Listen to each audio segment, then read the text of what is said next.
Hi, and thank you for tuning in to the Daily Dose for Spiritual Growth. Today, we are continuing on in the series of Psalms. We're going to be reading Psalm 101. This one is a little shorter. I'm actually going to read all of it with you. The rest of the week, the Psalms start to get longer and longer, so I'll just be highlighting a few verses. But the goal is that we read one a day and really allow the words to challenge our hearts, that we would learn something and apply God's truth to our lives. And so let's go ahead and jump on in with Psalm 101. This is a Psalm of David. Here's what he says. I will sing of steadfast loving kindness and justice to you, O Lord. I will sing praises. I will behave wisely and follow the way of integrity. When will you come to me? I will walk in my house in integrity and with a blameless heart.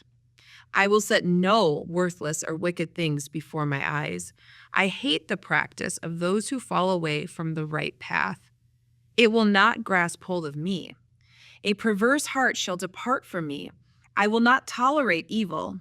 Whoever secretly slanders his neighbor, him I will silence. The one who has a haughty look, a proud, arrogant heart, I will not tolerate.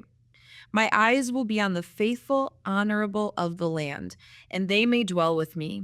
He who walks blamelessly is the one who will minister and serve me. He who practices deceit will not dwell in my house. He who tells lies and half-truths will not continue to remain in my presence. Okay, I'm adding a little attitude. He might not have meant that, but anyway. Morning after morning, I will destroy all the wicked in the land, that I may cut off from the city of the Lord all of those who do evil. This chapter is really interesting because we see an aspect of spiritual growth and discipleship evident in David's life. You see, David here is talking about his desire and longing to live a life of integrity that honors God. And really, as we grow in relationship with God, that desire should also grow within each of us. But David takes it a step further. He doesn't just say, hey, I want to be holy. Hey, I want to live right. I want to act with integrity. But he actually shows that he's taking intentional steps to reach those spiritual goals. He says, hey, I'm not going to let my eyes look on things that are unholy. Think about that statement alone. He says, in verse 3, he says, I will set no worthless or wicked thing before my eyes. Oh, that's challenging. You see, we may say, I want to live a pure life. I want to live a life that honors God. But have we set a standard for ourselves that we will not allow ourselves to see or hear or experience things that are ungodly and unholy?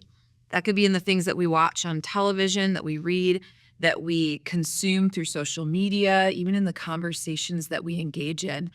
Challenging stuff, how David makes a statement almost to himself as well as before God of what type of man he wanted to be. But then he shows us that he put intentional steps, boundaries, and guardrails in his life in order to achieve it.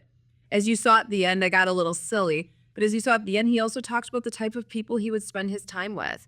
People that lied or slandered or gave half-truths or dishonored God. He's like, I don't have time for them in my inner circle.